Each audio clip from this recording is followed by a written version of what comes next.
राधे राधे। वृंदावन 84 कोस ब्रज परिक्रमा चैनल में आप सभी का बहुत बहुत स्वागत है। जैसे कि आप सभी जानते हैं कि इस चैनल के माध्यम से इस समय हम वृंदावन की परिक्रमा कर रहे हैं और साथ में ही वृंदावन परिक्रमा मार्ग पर स्थित जो भी मंदिर और ठाकुर जी की लीला स्थलियाँ हैं उनके भी दर्शन कर रहे हैं। वृंदावन परिक्रमा में हमने अब तक जो दर्शन किए हैं वो हैं श्री राधा मदन मोहन मंदिर के, और उसी समय जब दर्शन पूरे हुए तो हमने बता दिया था कि अगले जो दर्शन करने हम जाएंगे वो है इमली तालाब के, जो राधा मदन मोहन मंदिर से मात्र 10 मिनट की दूरी पर है। परंतु आगे दर्शन की ओर बढ़ने से पहले आप सभी से हमारा एक अनुरोध है। जब कभी हम कहीं बाहर घूमने जाते हैं तो हमारी इच्छा होती है कि हमारे साथ और हमारे करीबी दोस्त रिश्तेदार भी चलेंगे तो घूमने का आनंद दुगना हो जाएगा। तो क्यों नहीं आप अपने इस ब्रज परिक्रमा का आनंद भी दुगना कर लें। इस चैनल की लिंक आप अपने दोस्तों और मित्रों से, रिश्तेदारों से शेयर करें और उन्हें इस परिक्रमा मार्ग के मंदिर और लीला स्थलियों के दर्शन करने के लिए आमंत्रित करें, ताकि आपका भी आनंद दुगना हो जाए और साथ ही साथ वो सभी भी वृंदावन के दर्शन के, लीला स्थलियों के आनंद ले सकें।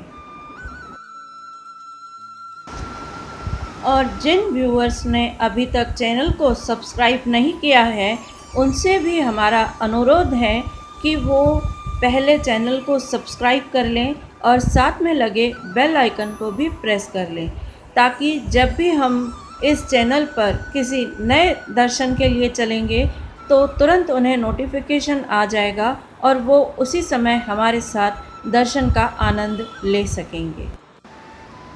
आइए चलते हैं इमली तालाब की ओर। राधा मदन मोहन मंदिर से लेकर इमली तालाब के जो बीच का परिक्रमा मार्ग है, ये वहाँ का दृश्य है जो अभी आप देख पा रहे हैं। हम परिक्रमा मार्ग पर चलते चलते भजन भी करते चलेंगे। हरे कृष्णा कृष्ण कृष्ण हरे हरे, हरे राम राम राम हरे हरे। क्योंकि वृंदावन में आए तो जितना हो सके भजन करें। ये अभी हम आ पहुँचे हैं इमली तालाब के मुख्य गेट पर। ये जो आप देख रहे हैं ये इमली तालाब लीला स्थली का मुख्य गेट है। जब हम पहली बार यहाँ पर आए थे तो यहाँ पर मात्र एक लोहे का गेट बना हुआ था और कुछ नहीं था। अभी तो काफ़ी खूबसूरत सुंदर सा मुख्य द्वार बना दिया गया है और सभी जगह श्यामा शाम के चैतन्य महाप्रभु की जो भी लीलाएं हुई हैं उसके चित्र भी अंकित किए गए हैं। जैसे आप ये देख पा रहे हैं मुख्य द्वार के बाहर के ऐसे लीला चित्र लगे हुए हैं श्यामा शाम के। ये पूरे 3D इफ़ेक्ट में है और इतने खूबसूरत हैं, इतने सुंदर है। जब आप इन्हें देखेंगे तो ऐसे लगेगा कि ये चित्र मानो अभी बोल पड़ेंगे। अगर हम पर्सनली अपनी बात करें तो हमें बहुत बहुत ही सुंदर लगे ये श्री चैतन्य महाप्रभु जी के चरणारविंद के दर्शन हैं। जब 550 वर्ष पूर्व चैतन्य महाप्रभु जी अक्रूर घाट पर आकर रुके थे तो उस समय वो प्रतिदिन इसी स्थान पर, जहाँ पर अभी हम उनके श्री विग्रह के दर्शन कर पा रहे हैं, इसी स्थान पर आकर वो बैठकर भजन किया करते थे। हरे कृष्णा कृष्ण कृष्ण हरे हरे, हरे राम राम राम हरे हरे। और ये देखिए ये मंदिर के पूरे साइड में चैतन्य महाप्रभु जी के, राधा रानी के जो भी मतलब इस स्थान पर लीलाएं हुई है और थोड़ी और भी अन्य जो चैतन्य महाप्रभु, राधा रानी और कृष्ण की लीलाएं हुई है उनके चित्र अंकित है। जैसे कि हमने पहले आपको बताया कि ये सारे 3D इफ़ेक्ट में सारे चित्र हैं और काफ़ी खूबसूरत है। और नीचे उस जो भी लीला हुई है उस लीला का नाम भी दिया गया है, ताकि कोई नया व्यक्ति भी आए तो वो यह लीला समझ सके और उसे पता चल सके कि यह किस लीला के विषय में चित्र बना हुआ है। वीडियो काफ़ी शेक हो रही है, उसके लिए हम आप सभी से बहुत बहुत क्षमा चाहते हैं, परंतु वीडियो शेक होने का भी एक कारण है। बता दें? नहीं नहीं, रहने दीजिए। आप सुनेंगे तो बहुत हंसेंगे हम पर। आइए देखते हैं कितने सुंदर लीला के दर्शन है यहाँ पर अंकित है। चलिए बता ही देते हैं, क्योंकि हमें पता है जब तक आपको पता नहीं चलेगा तब तक आपके मन में यही विचार चलता रहेगा कि वीडियो शेक होने का क्या कारण है। हम जब मुख्य द्वार से अंदर आए तो 3-4 मिनट के बाद अचानक से पीछे से हम पर किसी ने हमला कर दिया। आप सोच रहे होंगे कि ऐसा होता है क्या, दिन दहाड़े, वो भी वृंदावन जैसे धाम में कौन हमला करेगा हम पर। जी हाँ, जो भक्त वृंदावन में आते रहते हैं उन्हें पता है कि इस प्रकार कौन दिन दहाड़े वृंदावन में हमला कर सकता है, और जो भक्त कभी वृंदावन नहीं आए हैं वो सोच रहे होंगे कि ऐसा कौन है जिन्होंने हम पर हमला किया। तो आइए आपको थोड़ा डिटेल में ही बता भी देते हैं और दिखा भी देते हैं। इस वक्त हम काफ़ी डरे हुए भी हैं और हमें खुद पर हंसी भी आ रही है। हंसी इसलिए आ रही है कि वैसे अक्सर होता ऐसे है कि घटना किसी के साथ होती है और उसकी रिकॉर्डिंग कोई और करता है, परंतु हम वो पहले इंसान हैं जिसके साथ घटना हुई और उस घटना की रिकॉर्डिंग भी उसने खुद ही की, या यूँ कहें कि खुद ही हमारी वीडियो में वो घटना रिकॉर्ड भी हो गई। जो लोग वृंदावन में अक्सर आते रहते हैं उन्हें पता है कि वृंदावन में काफ़ी सारे बंदर हैं, और ये ठाकुर जी के सखा है, इसलिए ठाकुर जी की चालाकी और नटखटपने का एक अंश इनमें भी विद्यमान है। ब्रजवासी भी वहीं के रहने वाले हैं और वो भी ठाकुर जी के सखा है, तो वो कभी भी इनका शिकार नहीं होते हैं। इनका शिकार अक्सर जो बाहर से भक्त आते हैं वो होते हैं। ये बंदर मात्र 2 सेकंड में, जी हाँ, मात्र 2 सेकंड में ऐसा चमत्कार कर जाते हैं कि जिसके साथ चमत्कार होता है वो उसके बाद 5 मिनट या सोचता ही रह जाता है या विचार करता ही रह जाता है कि हुआ क्या। क्योंकि जब ये हमला करते हैं तो ब्रजवासी तो देख रहे होते हैं सामने से, तो वो बेचारे हमें बचाने के लिए आवाज़ देते रहते हैं। जब तक हम उस ओर देखें कि वो क्या कह रहे हैं और किसे कह रहे हैं, इस बात को समझें, तब तक तो पूरी लीला ही समाप्त हो चुकी होती है। और फिर 5 मिनट हमें यही सोचने में लग जाता है कि ये क्या हुआ और कैसे हो गया। आइए आपको शुरू से दिखाते हैं कि कैसे घटना हुई। हम भी अक्सर श्री धाम वृंदावन आते रहते हैं, तो इन सारे किस्सों से हम वाकिफ़ थे, तो इसलिए जब हम वीडियो शूट कर रहे थे तो हमने इस बात का पूरा ध्यान रखा हुआ था कि हम पर इस प्रकार का कोई हमला ना हो। तो इसलिए जब भी हमें कहीं कोई बंदर दिखाई दे रहा था तो हम अपना मोबाइल बहुत ही टाइट पकड़ ले रहे थे ताकि वो हमसे खींच ना सके, या छुपा दे रहे थे। उस समय 2 मिनट वीडियो रिकॉर्डिंग बंद करके मोबाइल छुपा दे रहे थे, और ज़्यादा अधिक सामान तो हमने लिया नहीं था। एक माला थैली थी और एक मोबाइल था, बस इतना ही लिया हुआ था। आइए अब देखते हैं कि हम पर कब नज़र रखी गई और कैसे हमले की प्लानिंग की गई। ये देखिए, जब हम मेन द्वार से अंदर की ओर जा रहे थे तो हमारी नज़र भी इन महाशय पर पड़ गई थी, और हम उस समय थोड़ा सावधान भी हो गए थे, और इन महाशय की नज़र भी हमारे मोबाइल पर पड़ गई थी। परंतु ये ऐसे बैठे रहे उस समय कि इनका ध्यान हम पर नहीं है, परंतु हमने ये सारी लीलाएं देखी हुई थी पहले, तो हम भी थोड़ा नज़रअंदाज करके, पर अंदर से थोड़ा सावधान होकर हमने अपना मोबाइल टाइट पकड़ लिया था और थोड़ा थोड़ा पीछे मुड़कर भी हम देख रहे थे। परंतु जैसे ही हम अंदर गए तो हमारा पूरा ध्यान श्री चैतन्य महाप्रभु जी के दर्शन में चला गया और हमने अपना वीडियो रिकॉर्डिंग ऑन कर दिया। बस वही क्षण था, हमारी नज़र हटी और दुर्घटना घटी, वाली आहत सही हो गई। उसी समय पीछे से इन महाशय ने हमला कर दिया। वो हमला कैसे किया वो भी हम आपको बताएंगे, पर पहले आप सभी व्यूअर से अनुरोध है कि आप अपना अपना मोबाइल बिल्कुल टाइट से पकड़ लीजिए। नहीं, चिंता मत कीजिए, ऐसा नहीं है कि ये महाशय आपके घर पहुंचकर आप पर हमला कर देंगे।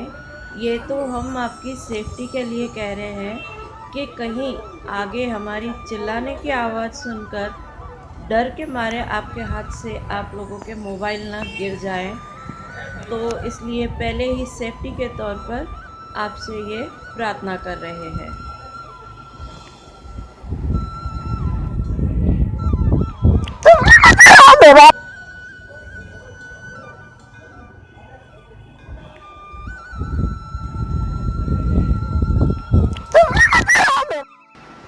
तो देखा आपने इन बंदर महाशय ने कैसे हम पर पीछे से अचानक से वार किया, परंतु ये राधा रानी की कृपा थी हम पर कि ना तो हमें कुछ खरोच आई या तकलीफ़ हुई और ना ही ये हमारा मोबाइल छीन पाए, क्योंकि मोबाइल तो हमने पहले से ही बहुत टाइट पकड़ के रखा था। और उस समय अचानक से ही ये रिकॉर्डिंग भी उसी में अपने आप हो गई थी।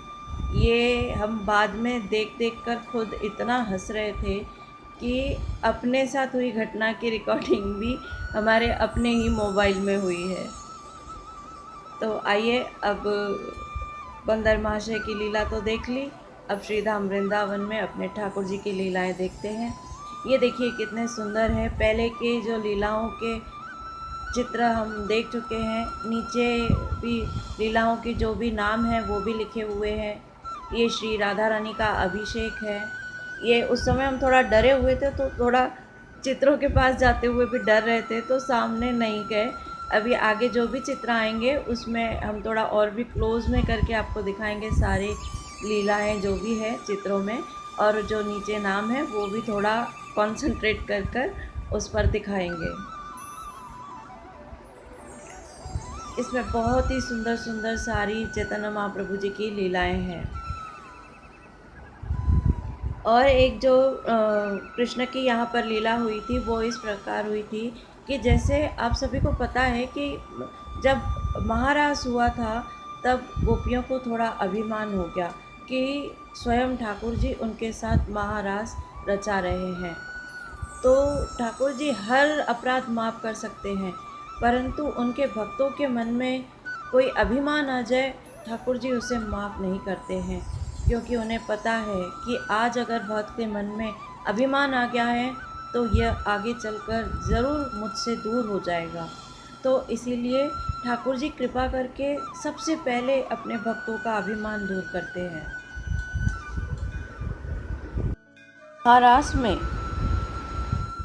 गोपियों को सूक्ष्म अभिमान हो आया कुछ क्षण के लिए, तो ठाकुर जी समझ गए और उन पर कृपा करके उनका वो अभिमान दूर करने के लिए उसी समय श्रीमती राधा रानी को साथ लिए हुए उस महारास में से अंतर ध्यान हो गए और श्रृंगारवट लीला स्थली पर आ गए। श्रृंगारवट लीला स्थली भी यहाँ से 5-7 मिनट की दूरी पर है। आगे हम उसी के दर्शन करने चलेंगे। वहाँ पर एक वृक्ष के नीचे ठाकुर जी ने राधा रानी का श्रृंगार किया, परंतु जब ठाकुर जी राधा रानी का श्रृंगार कर रहे थे तो उन्होंने गोपियों की उस ओर आने की आहट सुन ली। तो कृष्ण ने राधा रानी से कहा कि राधे, अभी हमें यहाँ से भी चलना होगा। तब राधा रानी ने कहा, हे कान्हा, मैं तो थक गई हूँ, आप मुझे अपने कंधे पर ले चलिए। राधा रानी की ये बात सुनकर ठाकुर जी समझ गए कि अब राधा रानी के मन में सूक्ष्म सा अभिमान हो आया है, परंतु उन्होंने राधा रानी से कुछ कहा नहीं। कहा, ठीक है राधे, मैं नीचे बैठ जाता हूँ और आप मेरे कंधे पर बैठ जाइए। राधा रानी ने कहा, ठीक है। ठाकुर जी नीचे बैठ गए और राधा रानी उनके कंधे पर जैसे ही बैठने को हुई, ठाकुर जी वहाँ से भी अंतर्ध्यान हो गए। तब राधा रानी भी समझ गई कि उन्होंने जो थोड़ा सा सूक्ष्म अभिमान किया है, उसी के कारण ठाकुर जी उन्हें छोड़कर, वहाँ अकेले ही छोड़कर कहीं अंतर्ध्यान हो गए हैं। तो राधा रानी वहाँ पर अपने ऊपर बहुत ही उन्हें पश्चाताप होने लगा और वो बहुत ही विरह में आतुर होने लगी। और इधर श्री कृष्ण भी राधा रानी के बिना रह नहीं सकते हैं, तो वो भी बहुत ही राधा रानी के विरह में आतुर होने लगे और इसी इमली के पेड़ के नीचे आकर ठाकुर जी बैठ गए। ये जो इमली तालाब पर हम इमली का वृक्ष अभी देखेंगे, उनके भी दर्शन करेंगे। ये वही वृक्ष है जहाँ पर आकर ठाकुर जी इस वृक्ष के नीचे बैठे थे। वो ठाकुर जी उस समय इतने विरह में थे कि वो राधा रानी का इतना चिंतन कर रहे थे, इतना चिंतन कर रहे थे कि चिंतन करते करते ही उनका जो वर्ण था वो गौर वर्ण हो गया, जैसे राधा रानी का है। जैसे कि आप सबको पता है कि कृष्ण का श्यामल वर्ण है। एक और लीला हुई है इसी स्थान पर। जैसे कि हमने बताया, यहाँ पर इमली का वृक्ष है जिसके नीचे आकर ठाकुर जी बैठे थे और ठाकुर जी को ही ढूंढते ढूंढते राधा रानी अपनी सखियों सहित इस इमली तालाब पर आए थे। और उस समय इस इमली के वृक्ष से कुछ पकी हुई इमली नीचे गिरी हुई थी, जिस पर राधा रानी का ध्यान नहीं गया और पकी हुई इमली पर राधा रानी का चरण पड़ने से राधा रानी फिसल गई और उनके चरण से थोड़ा जो महावर था वो भी हट गया। बस उसी के कारण आज भी वृंदावन का जो यह 84 कोस है, उसमें कहीं भी, इस 84 कोस के पूरे क्षेत्र में कहीं भी इमली का कोई भी वृक्ष नहीं है और न ही उस पर इमली पकती है। ये उसी दिन से इस वृक्ष को एक श्राप लग गया। जो 84 कोस के क्षेत्र में इस वृक्ष को आप कहीं नहीं देख पाएंगे। इस दिव्य लीला स्थली इमली तालाब पर आज हमने श्री महाप्रभु जी के भजन स्थली के दर्शन किए, साथ में उनके चरणारविंद के दर्शन किए और दीवार पर जो श्रीमती राधा रानी, कृष्ण और श्री चैतन्य महाप्रभु जी के लीलाओं के चित्र अंकित है, उनमें उनकी सारी लीलाएं देखी। और अभी जो एक बाकी है दर्शन करने, वो है इमली का वृक्ष, जिसके कारण इस लीला स्थली का नाम इमली तालाब भी पड़ा है। आइए वो वृक्ष देखते हैं। पहले ये जो आप देख रहे हैं लोहे से कवर, ये पुराना वाला इमली का वृक्ष है, वही प्राचीन वृक्ष है, परंतु ये काफ़ी अभी जीर्ण अवस्था में है, तो इसे संजो कर रखने के लिए इस प्रकार लोहे के पत्रे से इसको कवर करके रखा गया है, ताकि यह कीमती और अनमोल धरोहर और भी आगे तक संभाल कर रखी जा सके।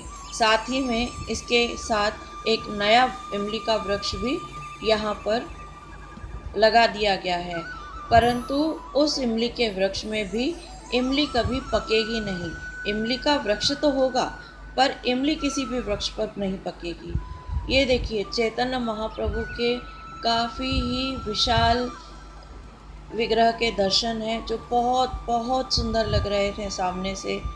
आप इसमें भी देख पा रहे होंगे, यहाँ भी बहुत ही सुंदर लग रहे हैं। इस और भी इस प्रकार के लीला चिन्ह अंकित हैं 3D वाले। ये हम पूरा एक वीडियो घुमा रहे हैं पूरे मंदिर में इस प्रकार, ताकि आप पूरा मंदिर देख सकें। ये नया इमली का वृक्ष है जो वहाँ पर लगाया गया है। इमली का वृक्ष है, परंतु इसमें इमली पकेगी नहीं।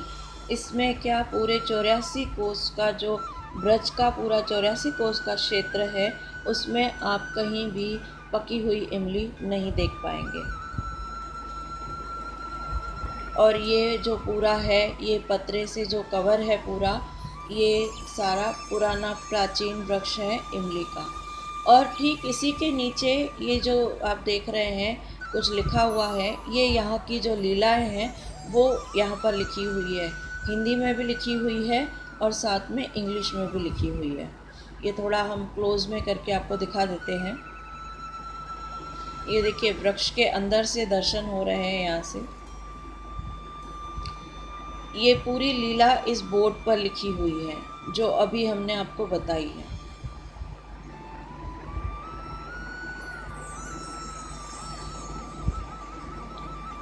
और इंग्लिश में लिखी हुई है।